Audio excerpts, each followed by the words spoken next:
Hi there, it's Claire. If you're hearing me, that means you're listening to the free preview of one of our Patreon episodes. We switch off every week between free and Patreon exclusive episodes, so if you'd like to hear the rest of this conversation, head over to patreon.com/thisguysucked and join our honorary haters club. A list of sensitive themes and topics included in this episode can be found in the episode description.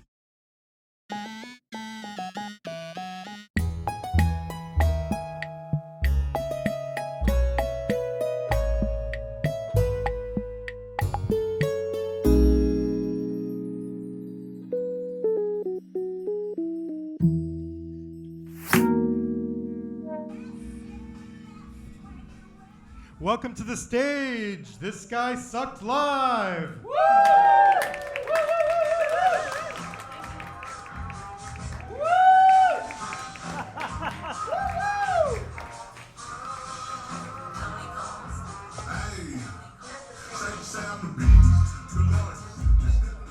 Welcome, everybody, to the very first live edition. Oh, shit, I'm dropping my stuff already. Shout out to the people at home listening to this and not seeing this happening. Wait, we're allowed to cuss? Absolutely. Welcome to the very first live edition of This Guy Sucked, the show where we prove it's never too late to have haters and you can't libel the dead. I am your host, Orion-in-Chief, Claire Aubin, and I'm so incredibly excited to bring you the premiere and probably only episode of our presidential game show, The Worst Wing. I am joined by two unbelievably cool and exciting and smart and well-dressed guests, both of whom are very fancy political historians, so I am very confused about why they agreed to do this. First up is Professor Kevin Schultz. He's a professor at the University of Illinois, Chicago, and an author of the brand new book, Why Everyone Hates White Liberals, Including White Liberals. And a returning guest of the pod. Go check out his Spiro Agnew episode. Kevin, are you aware that you are the first person to be on the show twice? I'm so honored. Oh my goodness. It's so exciting. Thank you. I mean, kind of a dubious honor because I'm subjecting you to this. But yeah, we also have the brilliant Nicole Hemmer, who is a professor at Vanderbilt University and the director of the Carolyn T. and Robert M. Rogers Center for the American Presidency. If her voice sounds familiar to those listening at home or in the audience, she's also got a podcast. Hers is called This Day. It's by Radiotopia, and it's much more serious than this one. Nicole, why on earth would you subject yourself to this? I mean, we get to talk about presidents and we get to rag on presidents for a full hour. I'm 100% in. Perfect. Thank you both so much for agreeing to do this and also for flying here for it.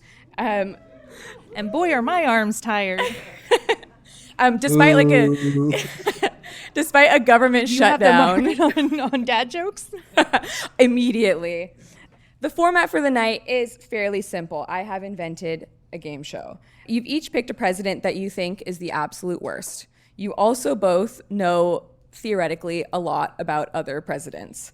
Over the course of the next 50 minutes, we are going to talk about the guys that you picked, and we're going to play some bad president-themed games, and at the end, everyone will be sad.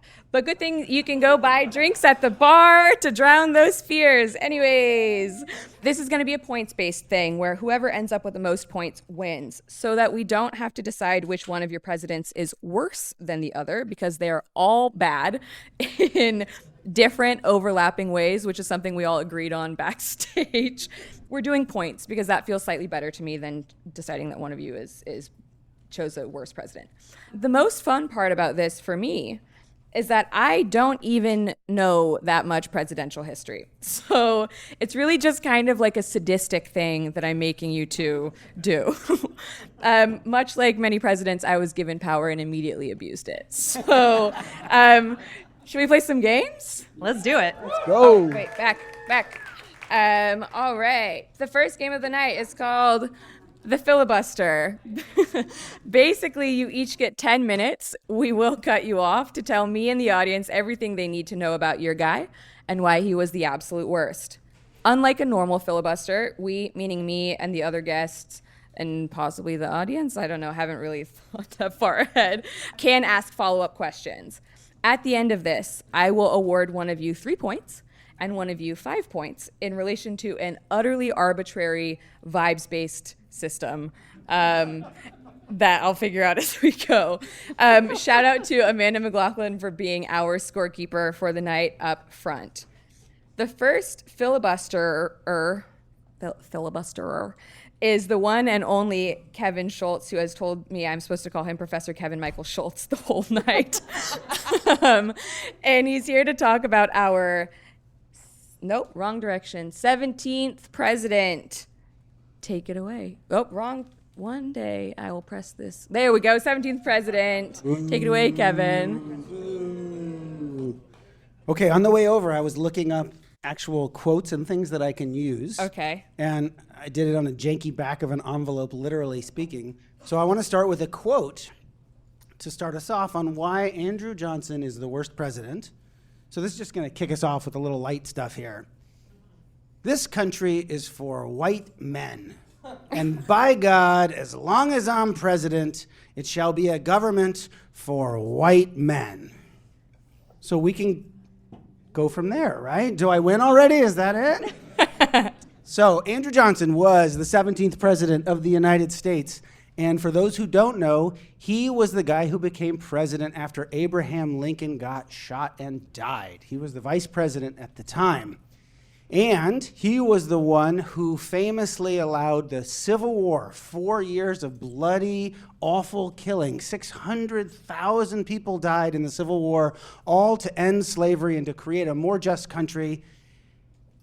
Then Andrew Johnson let it all slip away.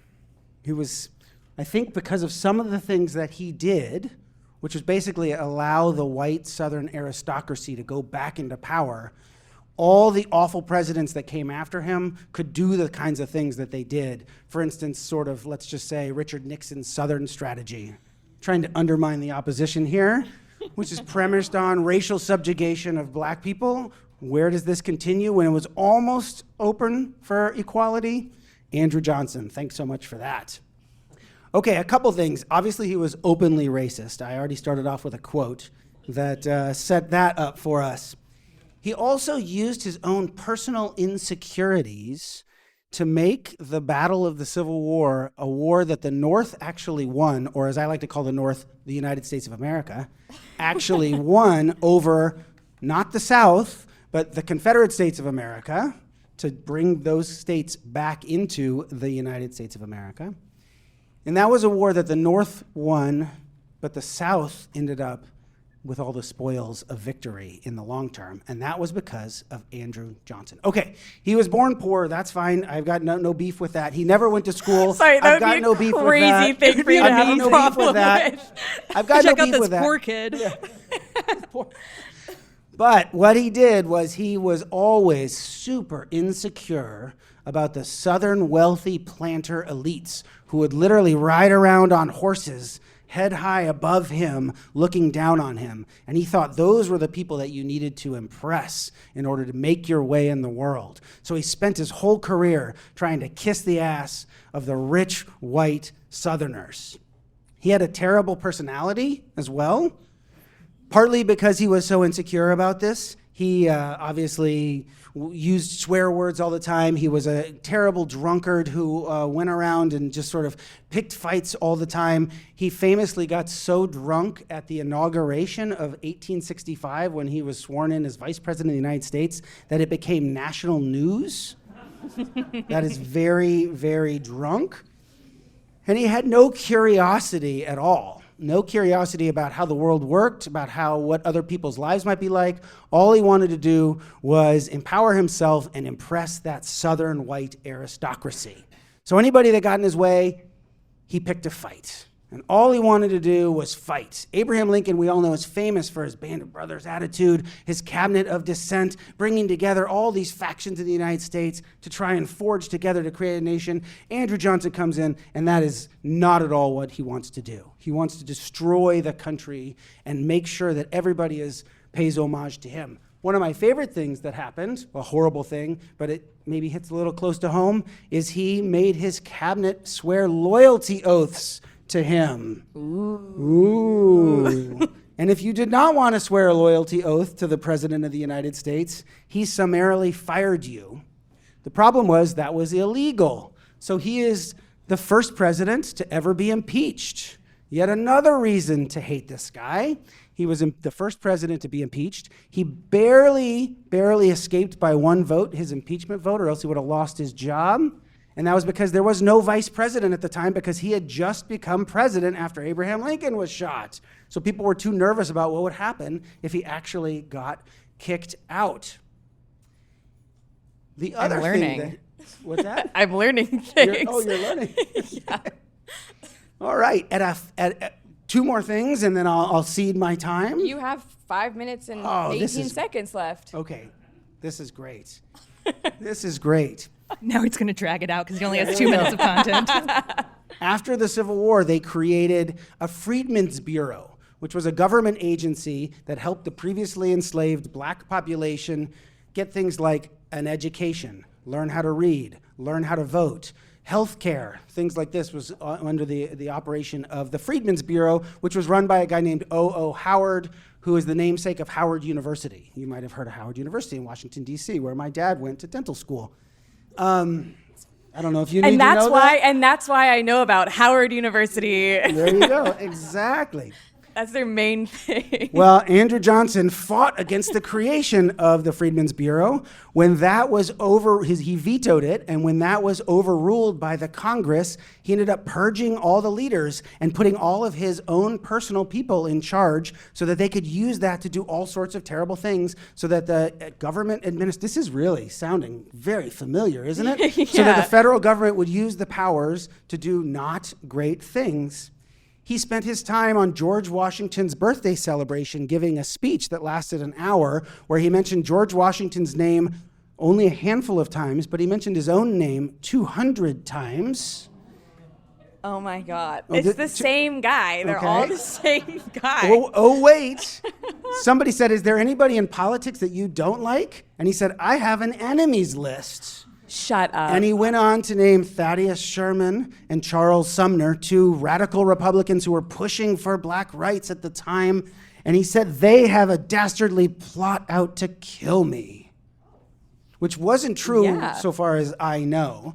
But lo and behold, all of a sudden, his supporters went after Charles Sumner and Thaddeus Stevens for their supposed, and as far as I can tell, make-believe assassination attempt. Sure. But here's the worst thing that I could say about Andrew Johnson. When the Civil War ended, all of a sudden, the Union Army, the United States Army as I like to call it, came through the South, and all the planter class, the rich white slaveholders, they fled or they were imprisoned or they had fought and just went away. And the formerly enslaved people followed the Union soldiers and they freed themselves, as us historians like to say. They weren't freed, but they said, no way, I'm out of here. And they got behind the Union lines and freed themselves. Then some of those formerly enslaved people, now free people, now going to freedmen schools, now going to freedmen hospitals to get health care, they started to work the land that had been places where they were enslaved. They started to take over the land. There was this promise that Spike Lee reminded us of called 40 acres and a mule. We should give all the formerly enslaved people 40 acres and a mule was the promise. And where is this land going to come from? All of those huge plantations that were owned by the planter class. Well, when Andrew Johnson was president, instead of allowing that to happen, he decided that he was going to offer amnesty to the rich white Southerners who he had looked up to as a boy. But in order to get amnesty and get your land back, you had to travel to Washington, D.C. and plead personally to the president. And once he thought that you were worthy and you sucked up enough, then he would give you amnesty. There was a line of suitors around the White House waiting to get all their land back. And guess what? They all showed up. They all kissed the ring. They got their land back. Those formerly enslaved people were legally tossed off the land. And shortly thereafter, these southern states get invited back into the United States of America, and they all pass what are called black codes, which some historians call slavery by another name. These were laws put in place that kept black people from basically being free, from being allowed to transport themselves, from being allowed to own land. So, after 4 years of bloodshed in the name of slavery, because of what Andrew Johnson did, we did not have racial equality in the United States when there was a small sliver of hope that it could come about. And whatever hope there would be, Andrew Johnson pulled the rug out, and we've been living with the consequences ever since. That was very good. That was a very good filibuster. That's right. That guy sucks. That Guy sucks. And he sucks. He sucks so much. And you came in with 20 seconds to spare. Well done. To my third point. I do like that you added one of the reasons he's a bad person is that he swears a lot. And if that's the case, I'm fucked. Let me just say. Know thyself. Thanks for listening to this preview of a Patreon exclusive episode. To subscribe and listen to it in full, head over to patreon.com/thisguysucked.